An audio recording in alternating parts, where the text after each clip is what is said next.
नमस्कार। खास कार्यक्रम में आप सभी का स्वागत है। मैं हूं आपके साथ नलिनी सिंह पालीवाल। मिशन यूपी पर रहे पीएम मोदी ने बीजेपी प्रत्याशियों का समर्थन में जनसभा को संबोधित करने प्रयागराज पहुंचे और इस दौरान प्रधानमंत्री मोदी ने कहा कि आज दुनिया में भारत की आवाज बुलंद हुई है। प्रयागराज की जनता में भी बेहद उत्साह का माहौल है।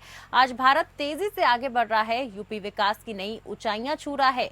तो वहीं पीएम मोदी ने इस दौरान तब की सपा सरकार पर भी हमला बोला। उन्होंने कहा कि 2017 से पहले यूपी के क्या हाल थे ये लोग भली भांति जानते हैं। यूपी को सपा कांग्रेस ने परिवार सर्विस कमीशन बना दिया था। यूपी की प्रतिभाओं को लूटकर इन लोगों ने बर्बाद कर दिया।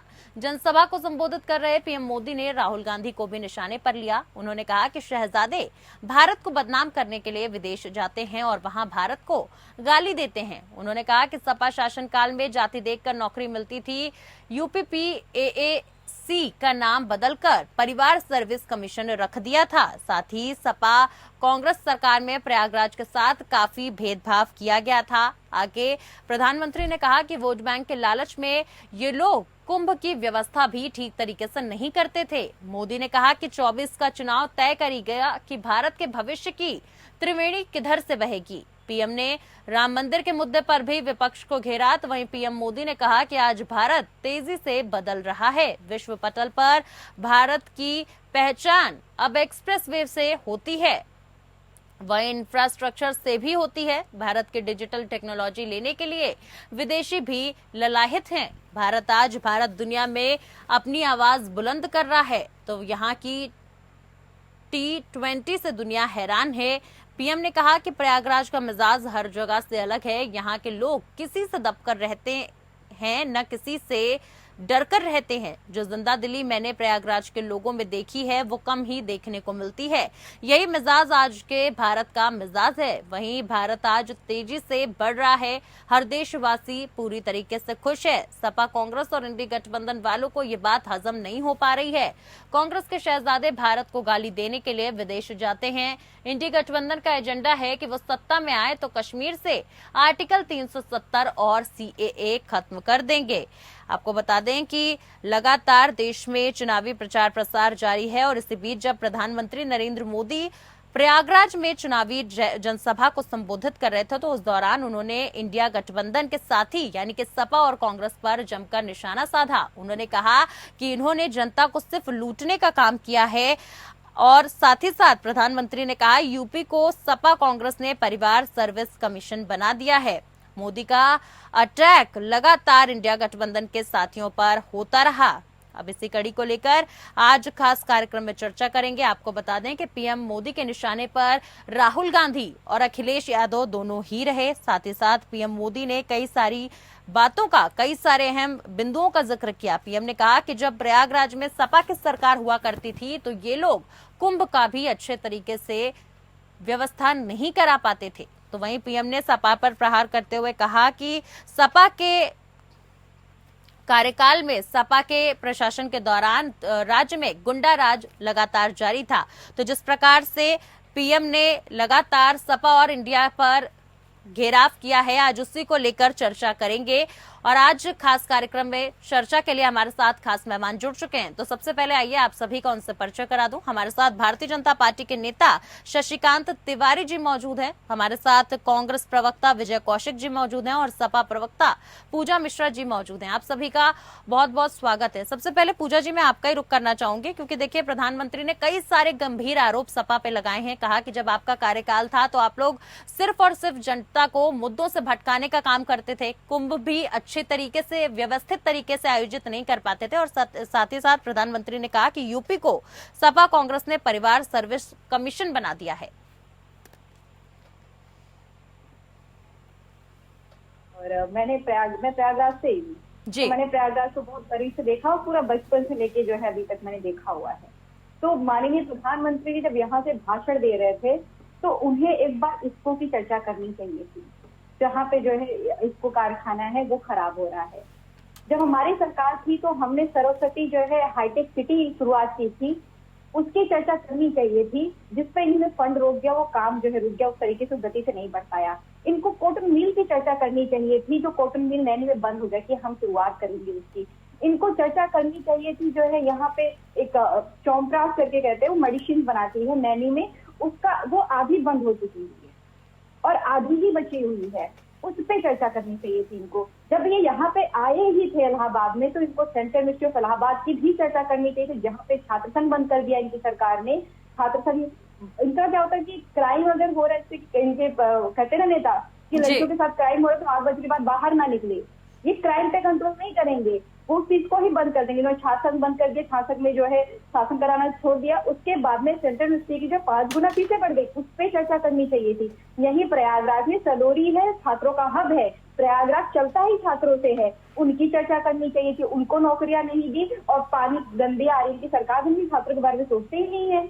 उस पर चर्चा करते तो हमें बहुत अच्छा लगता कि आप प्रयागराज में आप इसकी चर्चा कर रहे हैं। 2025 का कुंभ आ रहा है और हमारा मानना होता है कि हाँ, 2013 का भी कुंभ हमने देखा हुआ है, 2007 का भी जो है अर्ध कुंभ हमने देखा हुआ है और पीसफुल गैदरिंग होती रही है। ईश्वर अपने कार्य को सफल करता रहा है। ये प्रयागराज में जब आए हुए थे तो इनको 12 नालों का भी चर्चा करना चाहिए था जो गंगा जी में बह रही है। इनको जाना चाहिए था संगम घाट पे, इनको देखना चाहिए था कि माँ गंगा की हालत मैंने क्या कर दी हुई है। इनको इस पे भी चर्चा करना चाहिए था। जो आज प्रयागराज की जो है आज भी जनता अगर सोचती है उस नजारे को, जब माँ गंगा में जो है उनके पुत्र पुत्रियों को उन्होंने समेट लिया, लाशें कोविड में, उस पे आप चर्चा नहीं किए।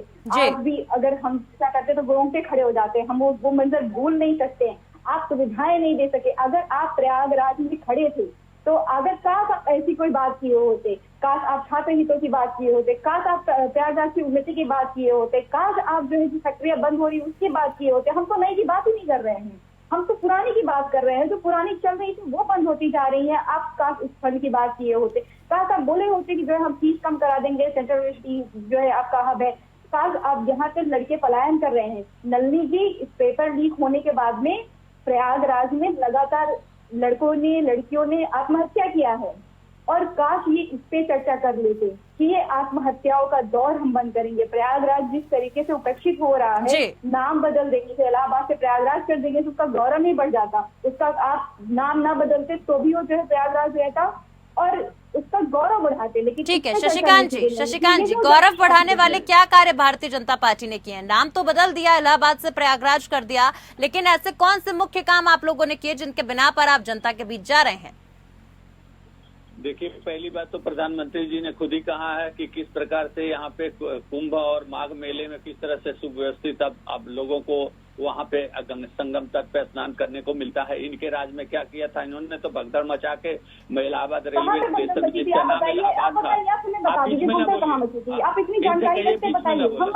बिल्कुल आप जानकारी रखते बताइए। संगम में भगदड़ नहीं मची थी, गंगा किनारे भगदड़ नहीं मची थी। अब चुप रहिए। ठीक है पूजा जी एक एक करके पक्ष सुन लेते हैं, फिर मैं आपका रुख करूंगी। बर्दाश्त करी आएगी ना। 2006-2007 का भी अर्थ हमने देखा हुआ है, उससे पहले बच्चे तो नहीं याद। 2007 ठीक है पूजा जी जवाब पूरा होने देते हैं, पूजा जी जवाब पूरा होने देते हैं। अब थोड़ा शांत रहिएगा, जब तक हम बोलेंगे शांत रहिएगा, फिर आप चुप हो जाएंगे तो बोलिएगा। तो भगदड़ रेलवे स्टेशन इलाहाबाद उसका जंक्शन का नाम था और वहाँ पे इन्होंने भगदड़ मचवाई। और कुंभ मेला का इंचार्ज कौन होता था? आजम खान हाँ बिल्कुल, आजम खान साहब थे। अरे भाई, आप क्यों बीच में बोले? प्रयागराज के बारे में मैं आपसे ज्यादा जानता हूँ, मैं प्रयागराज के बारे में आपसे ज्यादा जानता हूँ, तो मुझे बोल लीजिए। आप उन्नति की बात करिए प्रयागराज की, आप क्यों नहीं बात कर लेते इसको की? ठीक है पूजा जी मेरी गुजारिश है आपसे एक एक करके, इस तरीके से किसी की भी आवाज नहीं आएगी। शशिकांत जी अपना जवाब पूरा कीजिए। आप नोट कर लीजिए, आप जवाब दीजिएगा, जब आपकी बारी आएगी जवाब दीजिएगा। तो अच्छा, ये छात्रों की चिंता कर रही है, छात्रों के ही तो जवाब प्रधानमंत्री जी ने दिया है कि परिवार लोक सेवा आयोग इन्होंने बना रखा था। अपने घर के बंगले में ये लोग सबका सिलेक्शन करते थे। फिर आप बोल रहे हैं बीच में आप। देखिए पूजा जी दूसरे को भी मौका दीजिए, मैं आपका रुख करूंगी, आपसे जवाब लूंगी। देखिए इस तरीके से किसी की भी आवाज नहीं आएगी और वक्त की कमी है मैम, सबका जवाब लेना जरूरी है।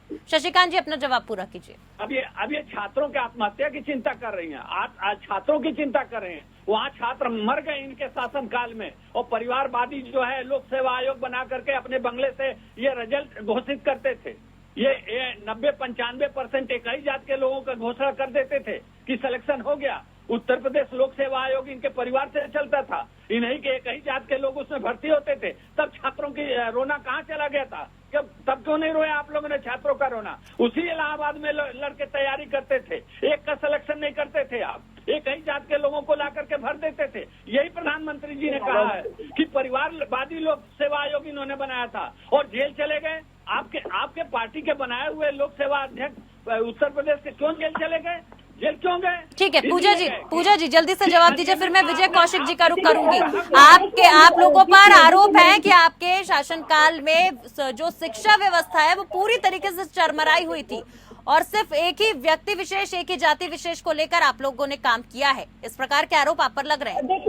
देखिए नलिनी जी, आप अगर प्रयागराज का इलाहाबाद का इतिहास उठा के देखेंगे ना, तो सेंट्रल यूनिवर्सिटी ऑफ इलाहाबाद को जो यूपीएससी का हब कहा जाता था, इनकी सरकार में वो हब कहाँ चला गया हुआ है। और इनकी सरकार में ही लोक सेवा आयोग के सामने फिर प्रोटेस्ट हुआ है और बोला गया कि किसी एक समाज को जो है दिया जा रहा है, तवज्जो दिया जा रहा है। मैं किस समाज की बात करूँ? जिस समाज को माननीय मुख्यमंत्री जी बिलोंग करते हैं, उत्तर प्रदेश की। अब बात कर लेते हैं एलटी जो है, जो यूपीएससी ने कराया था, उसमें जो है अंजू कटारिया जी जो परीक्षा नियंत्रण थी वो जेल में गई, उनको बेल मिला हुआ है। छात्रों की बात करें और कहा फिर परिवारों से आत्महत्या अभी बढ़ी हुई है। आपने सारी महंगाई बढ़ा रखी हुई है, नौकरियां दे नहीं रहे हैं छात्रों को और छात्र परेशान है। आप इलाहाबाद को कहाँ कितना जान रहे करीब से? इलाहाबाद के जो छात्र हैं वो छात्र अपना जीवन यापन करते हैं, ग्रामीण क्षेत्र से निकल के आते हैं। सेंट्रल यूनिवर्सिटी ऑफ इलाहाबाद में एडमिशन लेने वाले छात्र, आपने उनकी छात्रवृत्ति बंद कर दी। आपको जानकारी है कि छात्रवृत्ति? ठीक है हमारे साथ कांग्रेस का पक्ष रखने के लिए विजय कौशिक जी भी लगातार बने हुए। विजय कौशिक जी, देखिए प्रधानमंत्री ने राहुल गांधी पर हमला बोलते हुए कहा कि शहजादे भारत को बदनाम करने के लिए विदेश जाते हैं और भारत को गाली देते हैं। देखिए विजय जी, मोदी जी का एक डायलॉग था कि कांग्रेसी सपने में उनकी हत्या की साजिश रच रही थी। फिर एक डायलॉग था, कांग्रेसी उन्हें जिंदा गाड़ना चाहते हैं। अरे कांग्रेसियों के सपने में घुसकर ये पता लगा लेना कि भाई ये लोग मेरी हत्या की साजिश रच रहे हैं, तो ऐसा प्रधानमंत्री शायद दुनिया में अकेले मोदी जी हैं जो कांग्रेसियों के सपने में घुस जाते हैं। इसी तरीके से राहुल गांधी जी क्या करने वाले हैं, क्या कर सकते हैं, तमाम बातें वो बनाने में माहिर हैं। लेकिन जब हम उनसे ये पूछते हैं जी कि मोदी जी आप कहते हैं राहुल गांधी जी चाइना के साथ मिले हुए हैं, तो भाई सीबीआई है, रॉ है, तमाम इंटेलिजेंस एजेंसियां हैं। आप कहते हैं कि राहुल गांधी जी ने चाइना के साथ समझौता कर रखा है, तो आप राहुल गांधी जी के खिलाफ कार्रवाई क्यों नहीं करते? अगर वो देशद्रोह कर रहे हैं तो आप उनके खिलाफ कार्रवाई क्यों नहीं करते? क्योंकि ये केवल एक राजनीतिक नौटंकी है माननीय मोदी जी की, और इनकी नौटंकी को आप इस तरह से समझ सकते हैं कि जब मोदी जी गए थे पश्चिम बंगाल तो वहां इन्होंने अपना गेटअप बना लिया था रविंद्रनाथ टैगोर की तरह जी। ऐसे लगता था कि जैसे मोदी जी में रविंद्रनाथ टैगोर का पूरा जो आत्मा है वो समाहित हो चुकी है। इसी तरीके से कर्नाटक में इन्होंने बजरंग दल को विजय जी कई सारे गंभीर आरोप हैं। ये तो एकलौता एक आरोप जो है मैंने आपको बताया। दूसरा आरोप ये भी है कि सपा कांग्रेस की सरकार में प्रयागराज के साथ काफी भेदभाव किया गया है। मेरी बात सुनिए ना, ये मोदी जी कह रहे हैं, हम तो ये कह रहे हैं कि मोदी जी के रहते इस देश के साथ इतना भेदभाव हुआ है, इस देश का बेड़ागर्क अगर किसी ने किया है तो उसका नाम प्रधानमंत्री नरेंद्र मोदी है। इन्होंने कहा था अच्छे दिन आएंगे, देश के बुरे दिन आ गए। इन्होंने कहा विदेशों से काला धन लेकर आएंगे, विदेशों में काला धन बढ़ गया। इसी तरीके से इन्होंने कहा 2 करोड़ रोजगार हर साल देंगे, 2 करोड़ रोजगार हर साल छीने गए।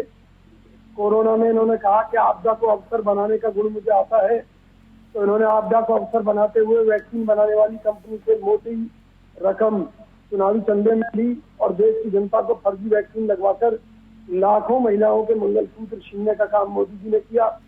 मोदी जी कहते हैं कि गंगा मैया ने मुझे गोद ले लिया है जी। गोद लेने का अर्थ है कि इनका खर्चा गंगा माँ उठाएगी, और उठा रही है, क्योंकि नमामि गंगे परियोजना में मोदी जी हजारों करोड़ रुपए साफ कर चुके हैं, खा चुके हैं। मोदी जी ने कहा था कि मैं 100 स्मार्ट सिटी बनाऊंगा, लाखों करोड़ रुपए खा गए, आज तक एक भी स्मार्ट सिटी नहीं बना पाए। शशिकांत जी जवाब दीजिए, कितनी smart city Bharatiya Janata party ने बनाई है? शशिकांत जी। जी मैं चाहूंगा कि ये लोग बीच में फिर न बोलें, जरा मैं भी अपनी बात रख लूं। शशिकांत जी आप ही का रुख करना चाहूंगे। देखिए सवाल वही है, विपक्ष ने पूछा है सीधे तौर पर कि आप लोगों ने कितनी स्मार्ट सिटी बनाई अपने कार्यकाल में, बताइए। देखिए, स्मार्ट सिटी जितने शहर है भारत के, सब स्मार्ट सिटी में योजना में लिए गए भारत सरकार द्वारा। इसी 10 साल में अमृत योजना में लिया गया। जिस भी शहर में लो लैंड एरिया में वाटर लॉगिंग होता है और जिस भी शहर में तारों के जंजाल बिछे हुए थे, सबको हटा करके और स्मार्ट सिटी बनाने का काम किया गया, जिसमें प्रयागराज भी है। 2018-19 के जो अर्ध कुंभ मेला में प्रयागराज की एक एक गली को ठीक करने का काम किया गया। ठीक उसी प्रकार से उत्तर प्रदेश सहित भारत के सारे जो बड़े शहर हैं उनको अमृत योजना और स्मार्ट सिटी योजना के तहत लाभान्वित किया गया। हर चौराहे पे ओवरब्रिज बन रहा है। ट्रैफिक को इसमें जो स्मार्ट सिटी योजना होती है उसमें ट्रैफिक का अधिकारी भी उसमें मेंबर होता है, नगर निगम भी मेंबर होता है, कमिश्नर भी मेंबर होता है, डीएम भी मेंबर होता है। तो पूरे शहर की योजना बनाई जाती है कि किस प्रकार से ट्रैफिक स्मूथ किया जाए, किस प्रकार से पानी की निकासी किया जाए, किस प्रकार बिजली जर्जर तारों को जमीन के अंदर डाल करके आगे ले जाया जाए। ये सारे काम इस 10 साल में हुए हैं सारे शहरों में। सारे शहरों का सुंदरीकरण करने का काम मोदी सरकार ने किया है और उत्तर प्रदेश की योगी सरकार ने किया। इन लोगों ने क्या किया? बदबूदार जो शहरों की हालत होती थी, इनको शहरों से कोई लेना देना नहीं था। इनका तो क्या आप लोगों पर, पूजा जी, आप लोगों पर कई सारे और भी आरोप लगाए गए। कहा गया कि व्यापारी आपके कार्यकाल में असुरक्षित महसूस करते थे, कानून व्यवस्था पूरी तरीके से ध्वस्त थी, चरमराई हुई थी, साथ ही साथ सपा जो है वो माफिया राज को बढ़ावा देती थी। तो ब्रजभूषण शरण के माफिया नहीं है, टिटेनी माफिया नहीं है, कि सोनू सिंह माफिया नहीं है, ये सब क्या इनकी पार्टी में है। और जो हमारे कार्यकाल में जो भी गलत कार्य करते हैं उन पर केस होते रहा, न्यायिक हिरासत में रहे। हाँ, ये जो है न्याय का मजाक बनाया कि इनके जो है कस्टोडियल जो है एनकाउंटर हो गए, कस्टोडियल डेथ हो गए, ये इसमें जो है इन्होंने कार्य किया। और जो है बात कर ले क्राइम की, तो एनसीआरबी की रिपोर्ट कहती है क्राइम अब बढ़ा हुआ है। उत्तर प्रदेश तो टॉप कर रहा है क्राइम में। तो एनसीआर कहेंगे एनसीआर केस दर्ज नहीं होते थे तो ये चिप भी मेरी पट भी मेरी जैसी बात नहीं चलेगी। और शायद इनको जानकारी नहीं है, थोड़ा जानकारी रख लेंगे कि जो है आपकी सरकार ने कहा था कि 100 स्मार्ट सिटी बनाएंगे। उन्होंने 3 बार डेडलाइन को बढ़ाया और 3 बार डेडलाइन बढ़ाने के बावजूद भी फिरोजाबाद और गाजीपुर और जैसे 2 या 4 सिटीज ऐसे जिनको स्मार्ट सिटी में लगभग जो है 80% जो है कन्वर्ट कर पाया। उसके अलावा जितने भी उन्होंने स्मार्ट सिटी के लिए चयनित किए थे वो 10% या 15% ही उनमें काम कर पाए। पूजा जी, लेकिन प्रधानमंत्री तो कह रहे हैं सपा और कांग्रेस दोनों ही विकास विरोधी पार्टियां हैं। आप लोगों का विकास से कोई लेना देना नहीं है, आप लोगों का चरित्र विकास विरोधी है। नल्ले जी, झूठ बोलने के लिए तो कोई भी बोल सकता है। माननीय प्रधानमंत्री जी 15 लाख का झूठ बोल सकते हैं। माननीय प्रधानमंत्री जी जो है 2 करोड़ रोजगार का झूठ बोल सकते हैं। माननीय प्रधानमंत्री जी जो है किसानों के जो है आय को दोगुनी करने का जो झूठ बोल सकते हैं। माननीय प्रधानमंत्री जी महिलाओं को 3,000 खाते में देने का झूठ बोल सकते हैं। तो माननीय प्रधानमंत्री जी देश के बहुत झूठ बोल सकते हैं। ये भी वो झूठ बोल रहे हैं जो कह रहे हैं कि फ्लाईओवर बन रहा है। फ्लाईओवर क्या 10 साल में पारित हो गया क्या? यहाँ पे ये हमारे कार्यकाल में पारित हुआ था, बन रहा था, तब उसको आप आगे बढ़ा रहे। रोड बना हुआ था तब का फ्लाईओवर बना रहे हैं। 2013 में जब महाकुंभ था तो यहाँ पे रोडों का जंजाल हमने खुद बनते हुए देखा है, अपनी आंखों के सामने देखा हुआ है। हमने इलाहाबाद को प्रगति करते हुए 2017 तक अपनी आंखों से देखा और 2017 नहीं, लेकिन प्रधानमंत्री तो कह रहे हैं कि भारत की पहचान एक्सप्रेसवे से होती है, इंफ्रास्ट्रक्चर से होती है। बहुत विकास हुआ है पिछले 10 सालों में। भारत की डिजिटल टेक्नोलॉजी लेने के लिए विदेशी ललाहित हैं। नलिनी जी, आगरा एक्सप्रेस में किसके सरकार में बना हुआ है? विदेशी जो है आ रहे थे क्या? गोमती रिवर्समेंट पे आ रहे थे, लेकिन आपने उसको भी उपेक्षित कर दिया। आप गंगा जो नमामि गंगे लाके जो है गंगा को क्लीन चीज करने की बात करें। अभी भी 12 नाले जो है न्यूज़पेपर पे रोज सुबह निकल के आता है कि 12 नाले जो है गंगा जी में प्रवाहित हो रहे हैं। आप उस पे कार्य नहीं कर रहे हैं। देखिए, माँ गंगा ने बुलाया है और माँ गंगा की ये हमारा कल्चर है, हमने माँ गंगा बस्ती है। ठीक है, अब आप लोग माँ गंगा की बात कर रहे हैं, आपके गठबंधन के साथी भी माँ गंगा की बात कर रहे हैं। विजय जी से इसी को लेकर सवाल ले लेते हैं। विजय जी, एक यहाँ पर आरोप ये भी लगा है कि आप लोग और आपके गठबंधन के साथी राम मंदिर का बहिष्कार करते हैं। मुझे बताइए, क्या भगवान राम जी का या उनके मंदिर का कोई बहिष्कार कर सकता है? यही तो राजनीतिक प्रोपेगेंडा है मोदी सरकार का। मोदी जी ये बताएं कि वहां पर रामलला के दर्शन की व्यवस्था किस सरकार ने की थी? कांग्रेस ने की थी। राम मंदिर के लिए 5 एकड़ जमीन अधिग्रहित किसने की थी? कांग्रेस सरकार ने की थी। हम तो वहाँ राम मंदिर बनाना चाहते थे, लेकिन उस टाइम जो बीजेपी और नहीं, लेकिन फिर काशी मथुरा के मुद्दे पर हमेशा आपके जो मुखिया है वो चुप्पी साध लेते थे सर। किस मुद्दे पर? साथ ही साथ राम के अस्तित्व पर आप ही की पार्टी सवाल उठाती थी। आपके गठबंधन के साथी काशी मथुरा पर चुप हो जाते थे। अब जब चुनाव करीब आ रहे हैं तो आप लोग गंगा की बात कर रहे हैं, राम की बात कर रहे हैं। आपकी जानकारी में होना चाहिए कि अभी साल भर पहले मोदी सरकार ने सुप्रीम कोर्ट को ये जानकारी दी है कि भाई जो राम सेतु है वो मानव निर्मित है, इस बात के कोई सबूत नहीं मिलेंगे। और मोदी सरकार ने इस बात को नकार दिया है कि राम सेतु मानव निर्मित है। नहीं, आप लोगों पर सर आरोप है कि आप लोग मुद्दों से भटकाने का काम कर रहे हैं, आप लोग संविधान को लेकर झूठ बोलते हैं। सुनिए, मोदी जी की वीडियो सामने आ चुकी है जिसमें वो खुद आरक्षण खत्म करने की बात कर रहे हैं और दूसरी चीजें कर रहे हैं। तो निश्चित तौर पर बगल में थोड़ी मुंह में राम राम। मोदी जी एक तरफ कहते हैं कि कांग्रेस ने मुसलमानों का भला नहीं किया, दूसरी तरफ कहते हैं कि मुसलमानों का तुष्टीकरण किया है। भैया कैसा तुष्टीकरण है? तो जब भला ही नहीं किया तो तुष्ट कैसे हो गए मुसलमान? दूसरी तरफ खुद मोदी जी कहते हैं मैंने मुसलमानों के विकास के लिए लाखों करोड़ रुपए खर्च किए जी। तो मोदी जी आपने हिंदुओं के लिए क्या किया है? आज बेरोजगारी का ये आलम है कि वर्ल्ड बैंक ने भारत को चेतावनी दे दी है कि हमारे यहाँ जो बेरोजगारी दर है वो अंग्रेजों के समय को क्रॉस कर चुकी। अभी मोदी जी ने हरियाणा के 550 से अधिक युवाओं को इजराइल में मरने के लिए भेजा है नौकरी के नाम पर। जब उन युवाओं से पूछा गया कि भाई वहाँ पे युद्ध हो रहा है, तुम वहाँ क्या नौकरी करने जा रहे हो जी, उन्होंने जवाब दिया कि भाई यहाँ पर भारत ठीक है। शशिकांत जी जल्दी से एक प्रतिक्रिया दे दीजिए। एक आखिरी सवाल आपसे ये है कि आप लोग विपक्ष पर जातिवाद की राजनीति, तुष्टीकरण करने के आरोप लगाते हैं, लेकिन आप पर भी आरोप लगते हैं कि आप हिंदू मुस्लिम की राजनीति करते हैं। जल्दी से सर, कम शब्दों में। नहीं, बिल्कुल भारतीय जनता पार्टी हिंदू मुस्लिम की राजनीति नहीं करती है। सभी मुसलमानों को समान नागरिक के हैसियत से सभी सुविधाओं का, योजनाओं का लाभ मिल रहा है। हाँ, ये जरूर मुस्लिम करते हैं। इन्होंने कश्मीर को खराब कर दिया। नहीं, आप हिंदू मुस्लिम नहीं करते क्या सर? भारतीय जनता पार्टी हिंदू मुस्लिम नहीं करती है क्या?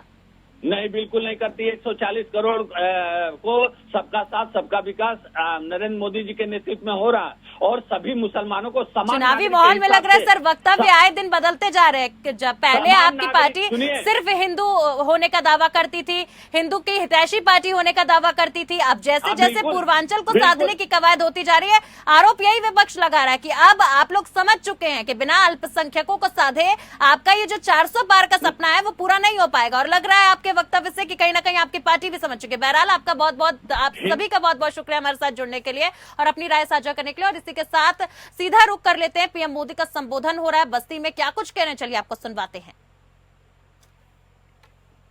आप सरकार बनाने के लिए देना चाहते हैं जिसकी सरकार बनने की गारंटी है। आप मुझे बताइए भाई, इस बार सच्चे दिल से बताना, मैं आया हूं इसलिए गप मत मारना। सच्चे दिल से बताओगे? सच्चे दिल से बताओगे? हाथ ऊपर करके बोलिए, सच्चे दिल से बताओगे? मुझे बताइए, इस चुनाव के बाद किसकी सरकार बनेगी? किसकी सरकार बनेगी? किसकी सरकार बनेगी? तो वोट बर्बाद होने देना चाहिए क्या? अच्छा, दूसरा, कभी भी पुण्य कार्य मिलता हो तो मौका गंवाना चाहिए क्या? भाई अब तो पुण्य कार्य मिलने ही वाला है, मेरा क्या जाता है, मैं तो नहीं जाऊंगा तो भी चल जाएगा, मोदी की सरकार बनना तो पक्का है, तो आपको पुण्य मिलेगा क्या? अगर आप वोट नहीं डालेंगे तो आपको पुण्य मिलेगा क्या? आज 80 करोड़ लोगों को मुफ्त खाना मिलता है, मुफ्त राशन मिलता है, तो वो आशीर्वाद देते हैं कि नहीं देते हैं? आपको पुण्य मिलता है कि नहीं मिलता है? तो देखिए, प्रधानमंत्री नरेंद्र मोदी ने बस्ती में जनता को संबोधित करते हुए कहा कि जब आप गरीबों में खाना बांटते हैं तो आपको पुण्य मिलता है। उसी प्रकार से भारतीय जनता पार्टी भी और केंद्र की सरकार भी इस तरीके के काम कर रही है। बहरहाल अपने कामों का बखान करते हुए प्रधानमंत्री ने जनता से अपील की है कि भारतीय जनता पार्टी के प्रत्याशी को विजय बनाएं। बहरहाल फिलहाल के लिए खास कार्यक्रम में मेरे साथ बस इतना ही। नमस्कार।